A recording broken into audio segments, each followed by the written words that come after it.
Çocuklarda öksürük her anneyi endişelendirir. Hangi öksürük tipinin hangi hastalıkların habercisi olduğunu biliyor musunuz? Mevsimsel değişikliklerde anne babaların çocuklarda dikkat etmesi gereken konular nelerdir? Öksürük ve hırıltılı soluma problemi olan çocuklara nasıl bir tedavi uygulanmalıdır? Fazla vitamin tüketmek zararlı mı? Tüm bu soruları yanıtlamak üzere çocuk sağlığı ve hastalıkları uzmanı Profesör Doktor Elif Dağlı stüdyomuzda.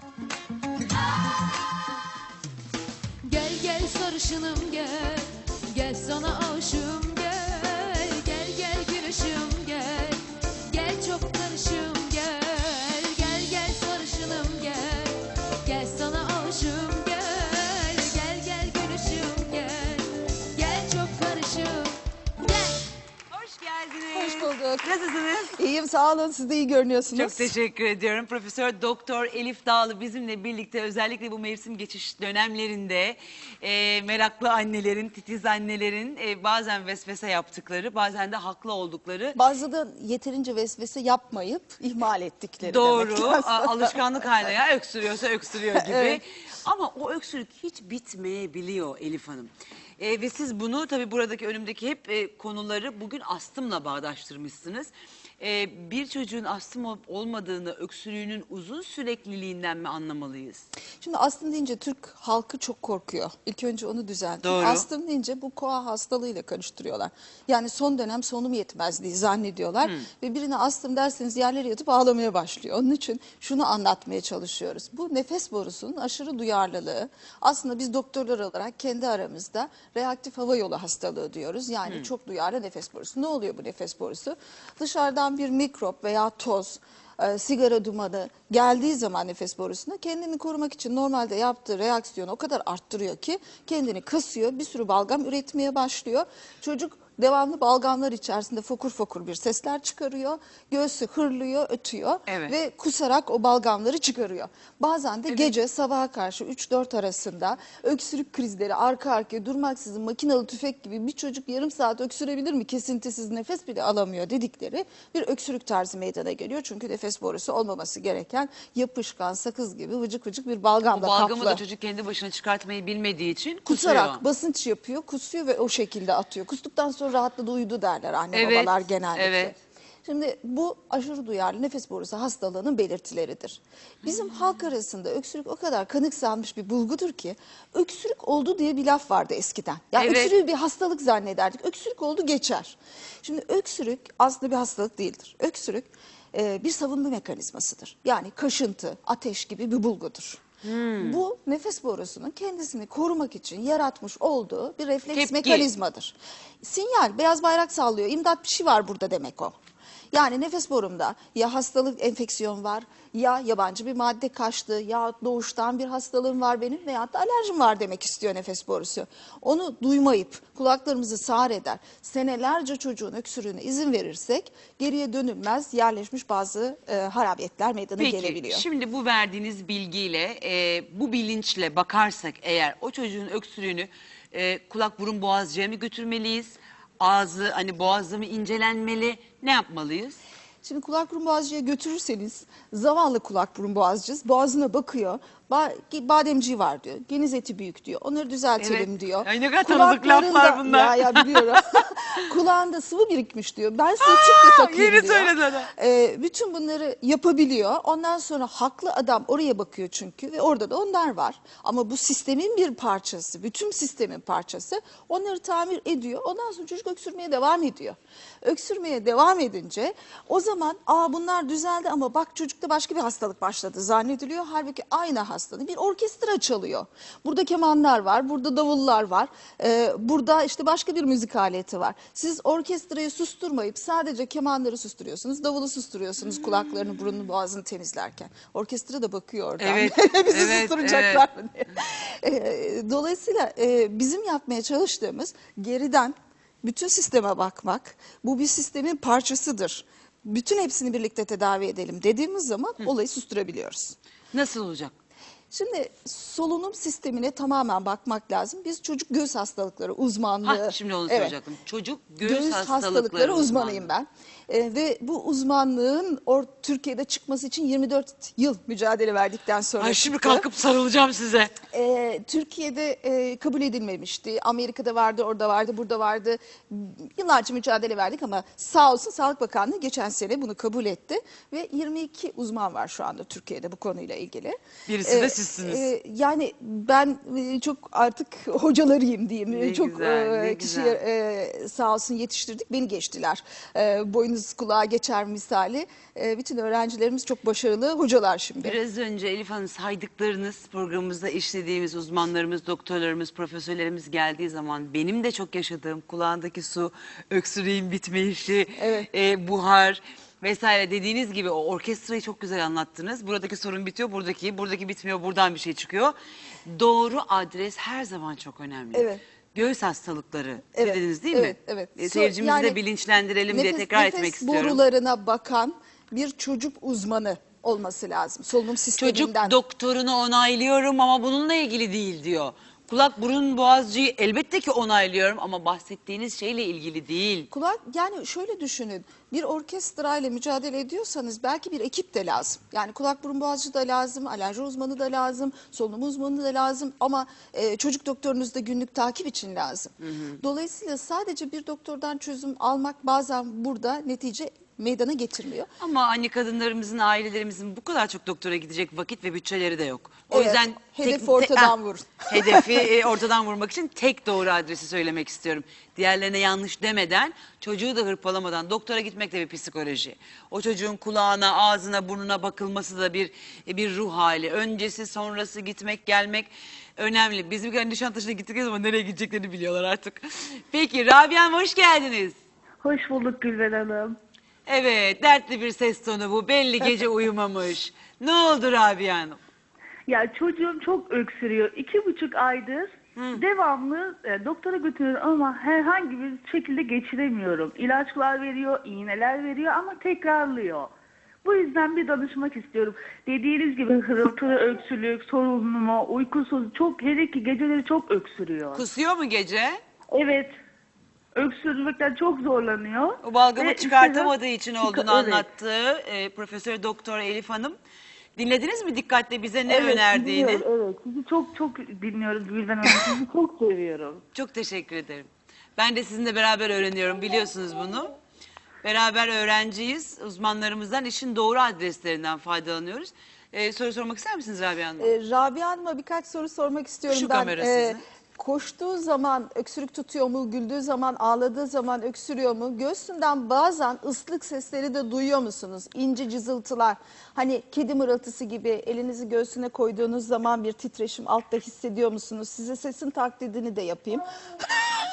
diye sesler duyduğunuz oluyor mu çocuğunuzda? Evet oluyor ama koştuğunda güldüğünde değil, genellikle uyuduğu zaman. Elimi Gece. koyuyorum göğsüne, hırıl hırıl ediyor. Sesler geliyor içinden. Evet. Hangi şehirdeydiniz? İstanbul'dasınız. İstanbul. Evet. Şehrimizde birkaç çocuk göğüs hastalıkları uzmanlığı merkezi var. Üniversitelerde de, devlet hastanelerinde de. Üniversitede devlet hastanesine ismen verir misiniz? Vereyim. Bezmi Alem Üniversitesi oldu Vakıf Kurabağ'da. Çok değerli bir arkadaşımız var. Kartal Devlet Hastanesi'nde var. Süreyya Paşa Göğüs Hastalıkları Hastanesi'nde var. Marmara Üniversitesi'nde var. Zaten İstanbul Üniversitesi'nde alerji ve solunum yolu hastalıkları birlikte var. Onları ziyaret edebilirsiniz. Sizin çocuğunuzda aşırı duyarlı nefes borusu hastalığı dediğimiz hastalık var. Bütün belirtileriyle sayıyorsunuz çünkü. Üniversite hastanelerini duydunuz değil mi Rabia Hanım? Evet duydum, evet.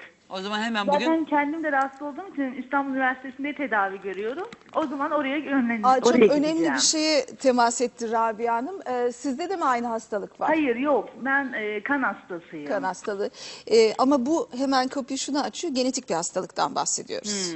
Kalıtsal bir hastalık. Genlerle tanımlanmış bir hastalık. 100'den fazla gen tanımladılar bu hastalığı yapan. Ya mutasyon tanımladılar birkaç gen üzerinde.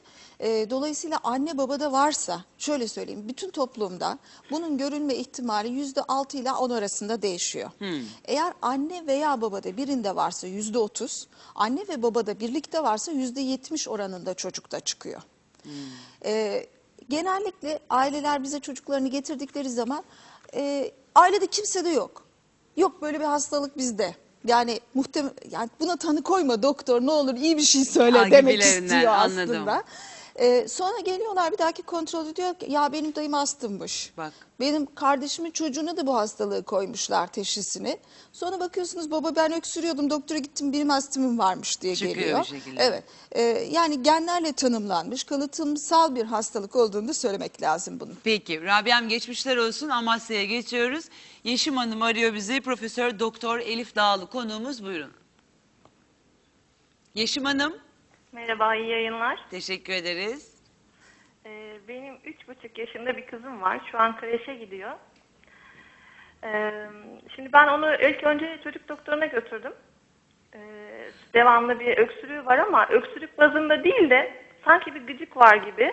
Devamlı yani orada bir şey var ama çıkaramıyor sanki. Yani bu yaklaşık 3-3,5 aydır var. Sonra kulak burun boğazcıya götürdüm ben kızımı. Alerjik olabilir dedi veya dedi ailede astım var mı diye sordu. Bir şurup verdi. O da geçirmedi. Daha sonra ben Samsun'da bir çocuk uzman doktoruna götürdüm. O da muayene etti, geniz akıntısı var dedi. Yani çok ileri derecede değil dedi. O da tekrar bize 2 tane şurup verdi. Birini 1 ay kullanın dedi. Eğer 10-15 güne kadar geçmezse tekrar gelin. Çok heyecanlıyım bu arada. Şurupları O da ben içmiş gibi alerjik oluyorum. olabilir dedi. Evet. Yani alerji testi yapmayı önerdi. Ben şu an götüremedim ama haftaya götüreceğim. Hala geçmedi yani. Biz yaptık alerji testini, bir şey çıkmadı, öksürüğüyle devam ediyor. Çok kızgınım bu şuruplara. Şimdi alerji Vallahi çok kızgınım. testinde her zaman bir sonuç çıkmayabilir. Alerji testinde bir sonuç pozitif çıkarsa, yani sizin şuna alerjiniz var derse test, evet vardır. Eğer alerji testi olumsuzsa, negatifse yok demek değildir. Değildir, evet, onu da öğrendim. Bir de nefes borusu aşırı duyarlılığı, biraz önce söylediğim durum şunu söylüyor. Hava kirliliğine, sigara dumanına, mevsim geçişlerine, sıcak soğuk oynamalarına, soğuk su buharına, ben bunlara, grip virüslerine tepki gösteririm. Ama senin başka bir şeye alerjin varsa onlara da tepki gösterebilirim diyor. Eğer alerjiniz yoksa tepki göstermem demiyor. Zaten fiziksel ve kimyasal reaksiyonlar gösteriyor nefes borusu. Biz buna 2 ayrı gende taşınıyor. Bir tanesi aşırı duyarlılık, nefes borusunda demin anlattı. Evet. Bir de alerji geni. Eğer alerjisi var, alerjisi olduğu maddeler öbürünü de etkiliyorsa ikisi de birlikte bulunuyor ve alerji testinde pozitiflik bulunabiliyor o zaman. Alerji testi negatif diye kurtuldunuz demek değil bu hastalıkta. Biliyorum. Şunu görebilir miyiz Elif Hanım? Bunlar bizim ilaçları vermek için kullandığımız çeşitli cihazlar. Genellikle yanlış yapılan bir takım şeyleri söylemek istiyorum. Allah'ım, ne olur benim yaptığım şey çıkmasın şimdi ya. aileler bunu alıyor. Çocuk bunu yapabiliyor. Pıst ağzına sıkıyor. Ağzına sıktığınız zaman genzine yapışıyor. Aşağıya dönmediği akciğerlere gitmiyor. Dilinde, ağzında, dişinde kalıyor. Bunu mu direkt ağza? Evet, ağza sıktığınız zaman veya bunu sıktığınız zaman herhangi bir Onun ilaç. böyle bir tane borusu var uzun. Şimdi uzun borular ya bu ya bu olması lazım. şu. Evet. Bunun da piyasada çok taklitleri var ama tek bir orijinali var. Çalkaladıktan sonra buradan takıyoruz bunu. Çocuğun bu 3,5 yaşına kadar işe yarıyor. 3,5 yaşından sonra yaramıyor. Buna geçiyoruz.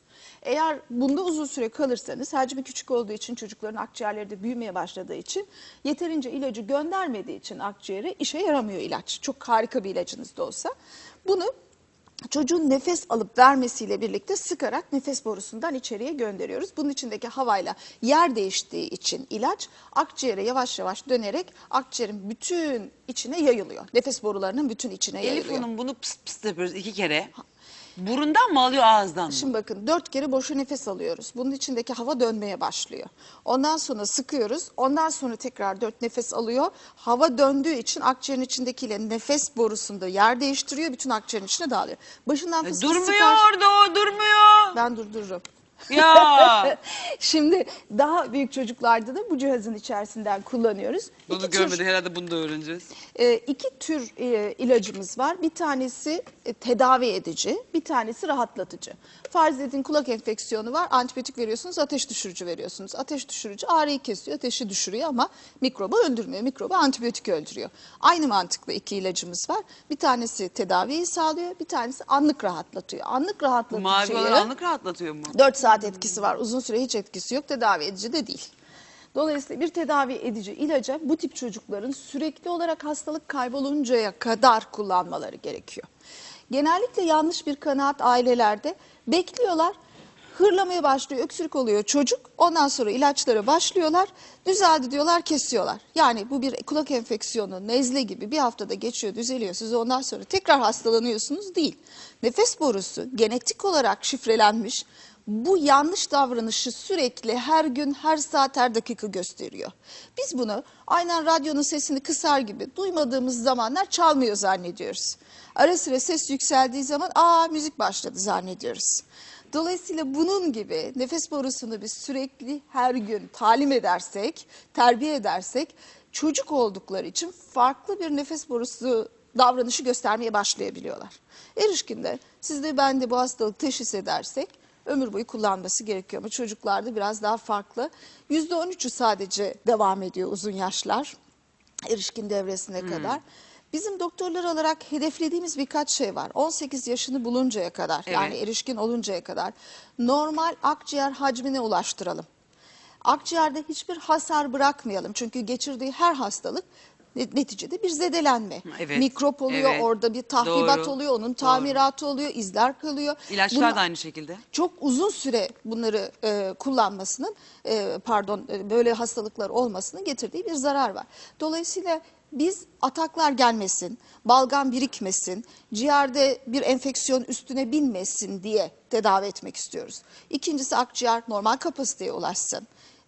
Erişkin yaşta sağlam bir akciğeri olsun istiyoruz.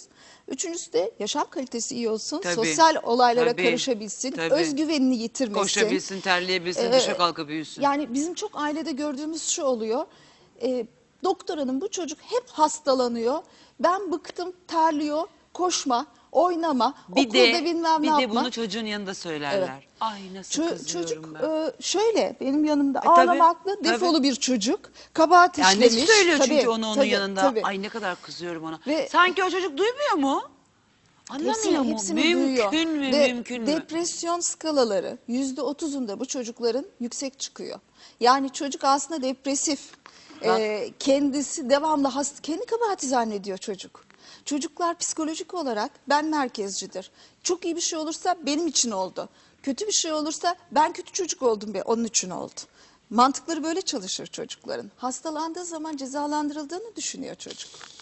Ve ben kötü çocuk oldum da bu başıma geliyor. Anne de bir şikayet ederse doktora. Bir de şu cümleler var. Onu yemediğin için bak ben sana böyle demediğim için böyle yaptı. Ya da çocuk buradayken 1 yaşında bile olsa, bebek bile olsa onaylıyor musunuz bilmiyorum. 2, 3, 4, 5 öyle yaptı böyle yaptı düştü demin söylediğiniz bütün şikayetleri çocuğa çocuk buradayken söylediğinizde çocuk duymuyor mu?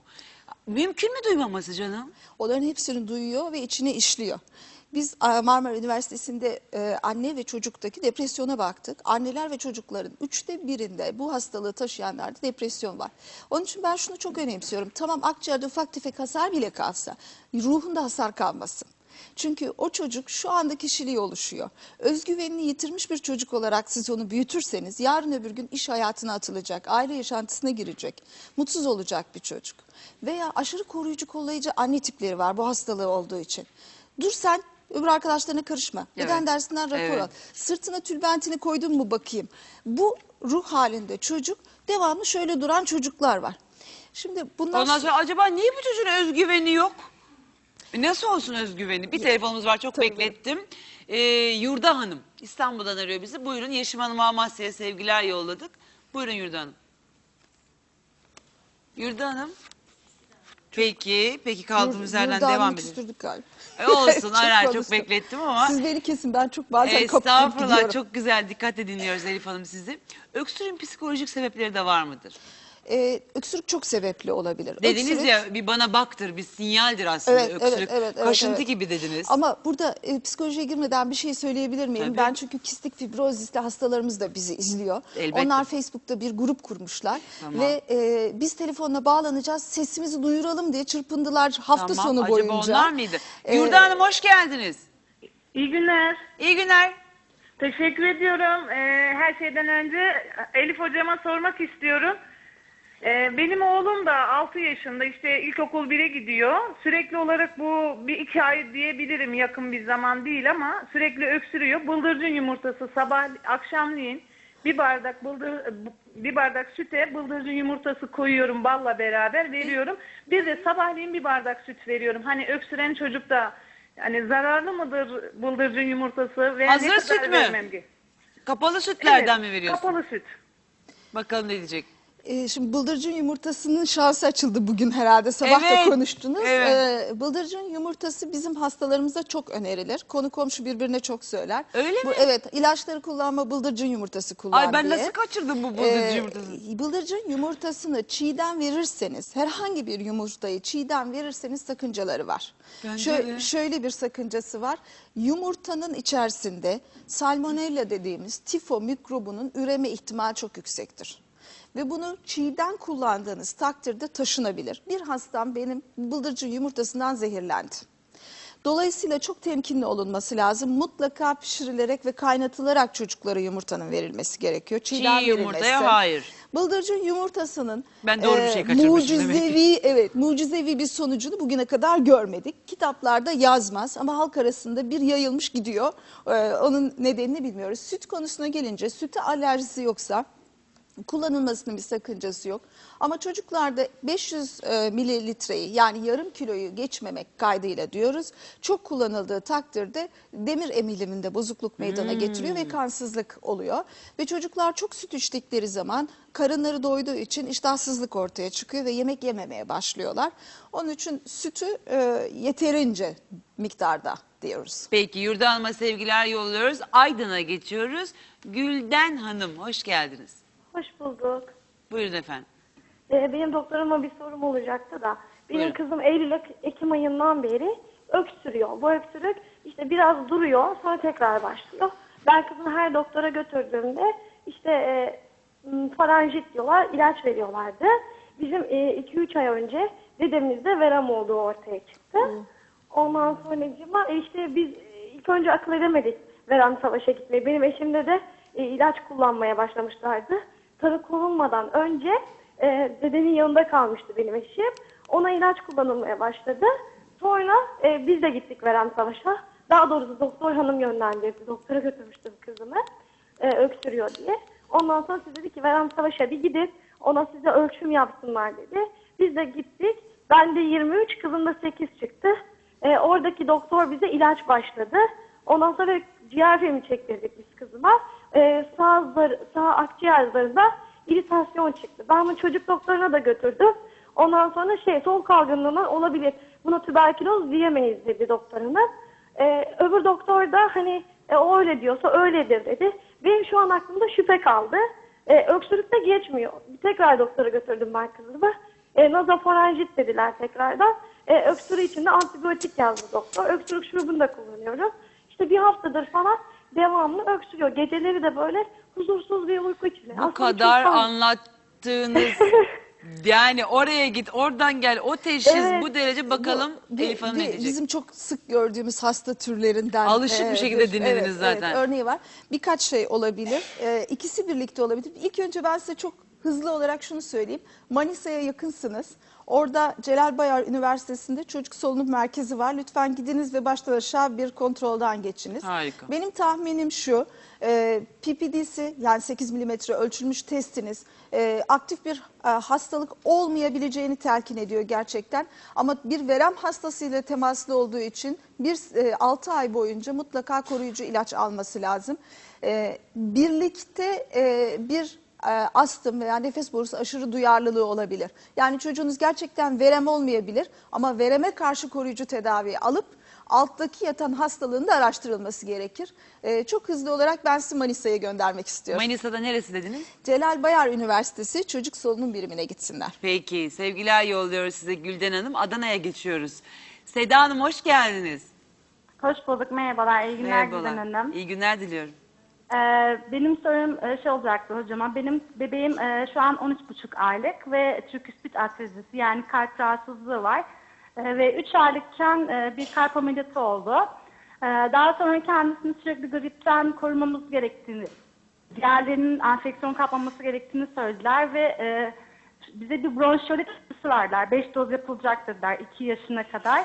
Ama biz aşısını ne zaman vurdursak çocuk 1 ay boyunca kendine gelemedi. Yani sürekli hasta, hiçbir şekilde faydasını göremedik diyorum ama acaba hocamız bunu nasıl değerlendirir?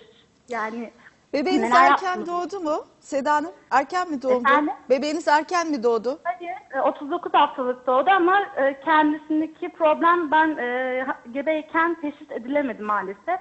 Evet. Ve doğduktan bir gün sonra teşhisi kondu. Evet. ASD ve SD'si yani kalbinde 2 delik de var buna bağlı olarak. Evet.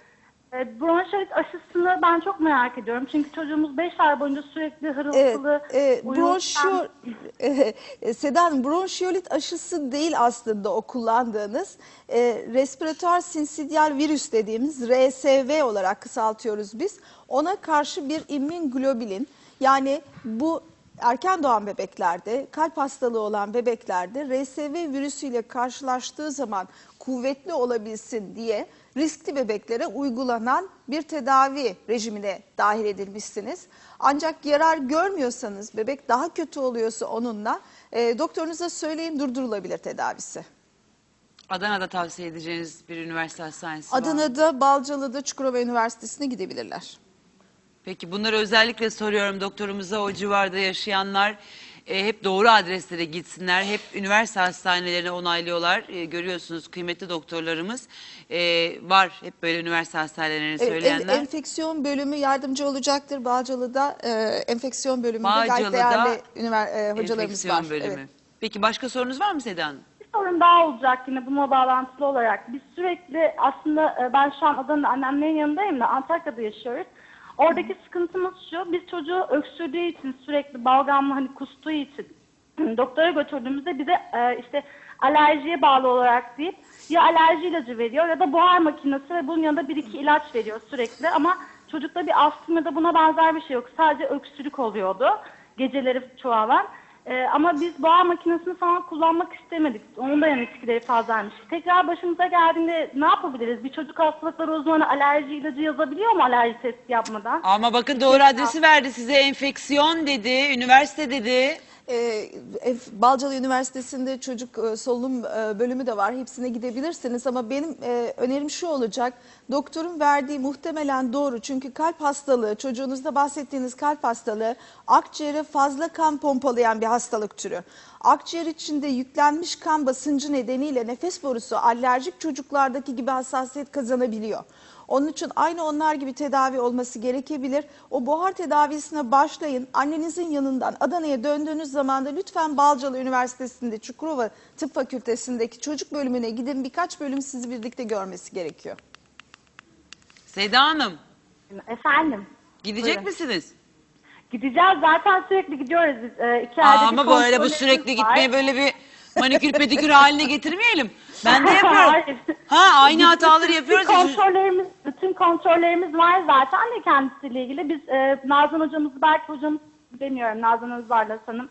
Kendisi bizi yönlendiriyor da kesin teşhis konulu geçtiğimiz kış. Tekrardan başımıza gelmesinden çok korkuyoruz. Tekrar olursa nasıl bir yol izleyeceğiz? Çünkü üniversite hastanesinde hemen girip de tedavi biraz zor oluyor, özellikle Çukurova Üniversitesi. Çünkü çok kalabalık bir hastane. Biz Seda daha Hanım, böyle... Seda Hanım, size aslında verilen tedaviler bence uygun tedaviler. Onlara güvenmeniz ve devamlı uygulamanız gerekiyor gibi geliyor bana. Tekrar bir ayrıca görüş almak istiyorsanız bir zahmet üniversite hastanesine yolunuzu düşürün. Peki Seda Hanım'a ve Adana'ya sevgiler yollayıp İstanbul'dan Hatice Hanım'a merhaba diyoruz. Hoş geldiniz. Hatice Hanım. Çok beklettim. Efendim, merhaba Gülben Hanım. Merhaba, nasılsınız? Teşekkür ederim. Siz nasılsınız? Ben de iyiyim. Evet, benim doktor hanıma bir sorum vardı. Buyurun. Doktor hanım, benim 3 aylık bir bebeğim var. 1 aylıkken başlayan bir öksürüğümüz oldu. Bu süre zarfı içinde işte çocuk doktoruna gittik. Basit öksürük şurupları kullandık. Kullandığımız süre içinde bebek rahatlıyor. Ama bıraktığımızda tekrar öksürük başlıyor. Öyle çok rahatsız edecek bir öksürük değil. Hani günde birkaç defa. Ama böyle diğerinden gelen hafif bir hırıltı var. Ben yine de endişeleniyorum. Çok evham ettiğimi falan söylüyorlar. Aldırmamam gerektiğini söylüyorlar ama bir türlü kendimi rahatlatamıyorum. Sizce telaşlanacak bir durum var mı ya da ne yapmam gerekiyor? Telaşlanmayın da tedavi ettirin diyeceğim ben. Devamlı olarak bu nefes borusundaki hassasiyetini kontrol altında tutacak ilaçlar alması gerekiyor. Bu hastalığın hafif olanları var, daha orta şiddette ve çok ağır olanları var. Tabii ki çok ağır değilsiniz ama hafif şiddette, ama devamlı olarak bir hassasiyetiniz var gibi görünüyor. Neden 3 aylık çocuk öksürür? Çok erken bir şey bu. Yani yaşantımızda neler değişti? 1 aylıkken öksürüyordu, 3 aylıktan işte hırıltı duyuyorum, huylanıyorum, anne titizliğiyle bunu söylüyorlar. Eskiden duymazdık bunları. Neden hemen bir alerji? Eskiden öksürük diye bir hastalık vardı. Şimdi hastalıkları araştırıyoruz. Yani bir de farkındalık arttı. Gerçekten çevremizde bazı şeyler değişti ama ikincisi farkındalık arttı. Ne değişti diye biz Ben baktığımız evimize zaman... giren mobilyalar, halılar, hazır beslenme, hani o perdeler... Evimize en çok ne giriyor biliyor musunuz? Sigara. Siz bıraktığınız için tebrik ediyorum. Ay, Çok başarılı teşekkür bir ederim. iş yaptınız. 2 Gerçekten sene anı olacak. biliyorum, takip ediyorum. Sağ olun. Sigara Kurtuldum. annelerin çok birlikte olduğu bir şey. Anneler içmese bile babalar içiyor. Babaların sigara dumanını solumuş anneler anne karnındayken o bebeğin alerjik hücrelerinin akciğere göç etmesine neden oluyor. Ve ondan sonra doğan çocuk 1 aylıkta 2 aylıkta öksürebiliyor. Başka bir şey daha var. Doğumsal hastalıklar dediğimiz hastalıklar var. Yani nefes borusu dar bir çocukta doğabiliyor. Burnu tıkalı bir çocukta doğabiliyor. Akciğerinde eskiden anlamadığımız hastalıklar vardı. Şimdi onları teşhis edebiliyoruz. Yeni doğan bebeklerde mesela kistik fibrozis dediğimiz yine genetik bir hastalık var. Nefes borusunda balgam o kadar yapışkan yapıyor ki tıkıyor bütün nefes borusunu. Orada balgamlar dışarıya çıkamayınca mikrop kapıyor ve akciğer yetmezliğine ilerliyor çocuk uzun bir zaman içerisinde. Şimdi bu çocukların anne babaları sesimizi duyurun diye rica ettikleri için ben söylüyorum. Çok önemli bir hastalık. Türkiye'de bütün hastanelerde 1000 bebek takip ediliyor şu anda. Ama 24.000 hastamız olması lazım. Biz bunları daha teşhis etmemişiz Türkiye'de. İşte öksürdü, kaybettik bebeği diyoruz. İshal oldu, kaybettik diyoruz. Çok zayıftı diyoruz. Evet. Maalesef yaşam süreleri kısıtlı hastalıklar bunların. Onun için farkındalığı yaratmak lazım. Daha fazla sesimizi duyurabilmemiz lazım bu hastalıklarla ilgili. Onun için erken bebek öksürüyorsa, yani hemen yeni doğan devrinde. Evet. Doğdu ilk 28 gün içinde bebekte solunum yolu enfeksiyonu oldu. Biz hastaneye geri gittik ve yatırdık çocuğu diyorlarsa o çocuğun çok iyi araştırılması lazım. Biraz önce erken doğum mu diye sordunuz. Evet. Ben yaşadım. Evet, 29 haftaydı. Evet, erken doğum ilave bir risk faktörüdür bu Evet. hastalıklar için. Eğer Evet. alerjik nefes borusu olacaksa, aşırı duyarlı nefes borusu hastalığı olacaksa, erken doğan bebeklerde nefes borusu henüz tam gelişmemiş olarak Evet. doğduğu için Evet. hassasiyet daha fazla oluyor. Ve ileriki aylarda bir şekilde öksürük ve hırıltı çıkıyor. Yani bu yatkınlık, genetik yatkınlık dedik ya, hani siz bir de çevresel faktör dediniz. İşte çevresel faktör, sezaryen doğumu, erken doğum da çevresel faktör. Bakın Onlar da- sezeryan doğum çevresel faktör. Evet. Profesör Doktor Elif Hanım söylüyor bunu. Yani sezeryana normal muamelesi yapmayalım. Biraz önce o çileyi anlattık ya, o yalan, gerçek değil ama biz onu çok özenilen bir şey zannediyoruz diye. Sezeryanı da çok özenilen bir şey zannediyoruz. Değil. Bakın hastalıklarla da ben normal doğumu da yaşadım, sezeryanı da yaşadım. Ama soralım bakalım sezeryanın. Gülben Hanım, sezaryen yapılmamasının nedeni, normal Ha? yapılmasının, yani normal doğum neden yapılıyor onu anlatayım. Neden lazım bu? Anne karnı geniş, kocaman bir balon. Evet. Küçücük bir kanaldan çocuk dışarıya çıkıyor. Evet. Ne oluyor? Eziliyor çocuk çıkarken. Göğüs kafesi plastik zaten. Bastırdınız mı fışt diye Evet. küçülüyor. Anne karnındayken bir sıvı var. Bebek içinde yüzüyor. Evet. Akciğeri nefes almıyor, hava almıyor. İçeride hava yok çünkü. Annenin oksijeni taşımasıyla faydalanıyor oksijenden. Kendi o sıvıyı yutuyor. Ciğerlerinin, midesinin içerisine annenin karnındaki sıvı doluyor. Onları çiş yapıyor, tekrardan boşaltıyor, tekrardan yutuyor. Çocuğun ciğerinin içi lıkır lıkır su dolu. Şimdi o suyu dışarıya çıkarttığı zaman birdenbire diye hava alacak, ağlayacak, içine hava duracak. İçinde sıvı varken o havayı nasıl alacak çocuk? Sıvının boşaltılması lazım. Tabiat öyle bir şey yapmış ki çocuğa, anne karnından çıkarken rahimden çıkışta kanalda eziliyor. Ciğerin içindeki sular fışt diye dışarı akıyor. Ondan sonra çocuk dışarı çıkınca diye nefes alıyor. Normal doğumdan bahsediyorsun. Normal doğumdan. Buradan kesip attığımız zaman evet boşaltıyor ama bir zaman oluyor. Sonra şimdi yeni doğan yoğun bakımlar çok kalabalık. Neden? Orada birikmiş akciğerdeki sıvıları atmak için çocuklar diye yeni doğanın hızlı nefes alması diyoruz biz. Bravo. Bu hastalık keşfedildi. Bravo. Bunları tedavi etmeye çalışıyoruz. Bu çocuklar ileride aşırı duyarlı nefes borusu hastalığı taşıyorlar.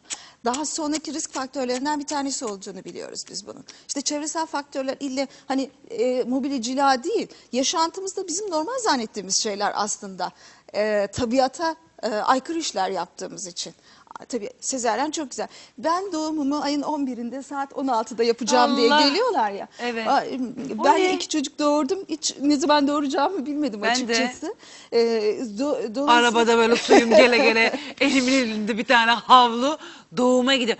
Bir de terazi burcu olsun. Yükseleni de yayma olsa çarşamba doğursam olur mu? Bu ne ya? Çocuğa ne büyük saygısızlık. Çocuk kendi doğacağı zamanı Allah'la kendi arasında canım. randevulaşıyorlar. Ne zaman gelmek isterse çocuk o Şimdi zaman tabii ki, gelir. ama Hakimiyete şeyde- bak sen. Mutsuz da etmeyelim anneleri. Bazı annelerin de sezaryen olması lazım. Doğum kanalı O başka. dardır. Başka O tansiyonu başka. yüksektir. Yaşı ileridir. Onların Biz yapılması keyfiden lazım. bahsediyoruz. Evet. Onlar kendilerini iyi biliyorlar. Kesinlikle keyfi olandan annenin keyif sürecinden. Evet, evet. Elbette ki dediğiniz gibi o doktorla beraber karar verilecek bir şey. Ama normal doğuma niyetli olmak lazım. Bakın kendi evlatlarım, insan evlatlarını birbirinden ayırır mı? Yine söylüyorum, beni sevenler, şarkılarımı dinleyenler bu konuda çok önemsediğinizi biliyorum. Bir normal doğum, 2 de sezaryen. Yani bir kere de 2 tane sezaryen yaptığım için olağanüstü fark var aralarında. Hastalıklara dayanıklılık açısından, bağışıklık sistemlerinin gücü açısından, öksürük, haksırık, tıksırık hepsi Elif Hanım'ın anlattığı o normal doğumda yaşanan mucizeyle sezaryen doğum arasında çok fark var. Hele ki bu söylediğiniz şeyler çok daha önemli Ya, tabii. tabiat insanda o kadar şeyler yaratmış ki biz tıp bilimi olarak onu anlamaya çalışıyoruz ancak yüzyıllardır. Allah. Bir de psikolojik öksürüğü demin sordunuz. Ben ona cevap vermedim. Buyurun. Zamanı mıdır verebilir miyim şimdi? Tabii ki. Bekleyen telefonumuz yoksa. Bu çocuklarda biz bazen her şeyi araştırıyoruz. Hiçbir neden bulamıyoruz öksürüğü için. Bu da genellikle buluğ çağı öncesi çocuklarda oluyor. Eğer çok böyle mükemmeliyetçi bir çocuksa, her notum 10 olsun. Şurada yıldız alayım. Bak bilmem ne sınavından iyi alamayacağım diye kızacaklar bana gibi stresli bir çocuksa bu daha fazla oluyor. Ve kendisi de istemsiz olarak öksürük krizlerine girebiliyor. Bu aslında hani çok stresli mideniz yanar ya. Evet. Onun gibi bir şey. Beklentiye Akciğerde böyle cevap bir verememek için evet, çığlık. Evet. Peki. Akciğerde böyle bir çığlık atıyor. Bunu da duyduk. Hilal Hanım İstanbul'dan arıyor bizi. Çok az kaldı vaktimiz. Buyurun Hilal Hanım. Merhaba. Merhaba. Gülben, ben öncelikle teşekkür ediyorum. Kara düşünüyordum. Ben çocuğuma IgE 4 yaşında bir kızım var. IgA, RAS testleri gibi testler istediler. Ben kara düşünüyordum. Çok da pahalı testler. Yaptırayım mı? Gene bir tüp kan aldırayım mı? Aldırmayayım mı? Bir de bademciklerini aldırdım. Geniz etini aldırdım. Çocuğu tekrar doktora götürüyorum. Ne yaptınız? Tertemiz ettiniz çocuğu ya. Her götürdüğümde antibiyotik veriyorlar. Antibiyotiği kullanıyor. Tekrar hasta. Hani demin dediniz de sürekli hasta. Evet, Esila sürekli hasta. Ben de şimdi sizi dinlerken işte benim çözümüm deyip aradım. Doktor hanımdan da 17-15'e randevu aldım. Doğruyu söylemek gerekirse. İnanmıyorum. Hay Allah 17-15'e. Peki bir şey söyleyeceğim Hilal Hanım. Geniz Buyurun. etini ve bademciklerini aldırdıktan sonraki 4 yaşta yaptınız bunu. 5 yaş öncesine erken diyorlar. Geçen Kasım ayında yaptırdım. 3 bu yaşında Kasım ameliyat oldu çocuk. Evet. Rahatlamadınız mı?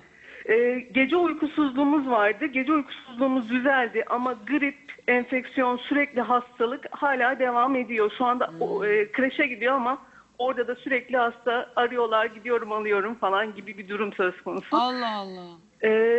O yüzden de şimdi bu ara öksürük çok yoğun. Gece sizin anlattıklarınız hepsi var kısaca. Gece öksürükleri. Hilal Hanım, Elif Hanım'a bir dönelim bakalım.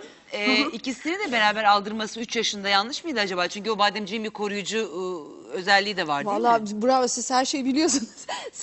Tabii bademcik lüzumsuz bir organ atalım da kurtulalım mantığı Değil. var birçok insanda. Orada böyle duruyor. İşte bakın yine tabiata geri dönüyorum. Her şeyin bir nedeni var.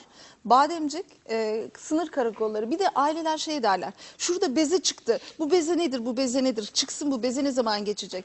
Şimdi hepimizin burada göğsümüzün içinde, karnımızın içinde, bacaklarımıza kadar boncuk gibi lenf bezeleri var. Bunlar bizi dışarıdan gelen mikroplara karşı koyuyor. Ayağınıza çivi batarsa şuranızdaki kasıktaki şişiyor. Evet. Boğazınız, kulağınız hastalanırsa buradaki beze şişiyor. Bademcik bezelerden bir tanesi. Dışarıdan aldığınız mikropları ilk önce orada pataklıyor, içeriye vücudunuzun içine girmesini engelliyor. Eğer onlar olmazsa bütün kanınıza, bütün vücudunuza dağılabilir o mikroplar. Dolayısıyla bademciklerin bir rolü var. Sınır bekçileri tam burada bekliyor 2 tane. Bu çok büyüdüğü zaman, nefes borusunu tıkadığı zaman, gece horultular ve uykuda nefes durması. En önemli kriter bu. Eğer çocuk böyle falan diye tekrar başlarsa uykuda, Ay bismillah. 20 saniye gibi bir süre durması çok tehlikelidir. Beyne oksijen gitmez. O zaman alınır.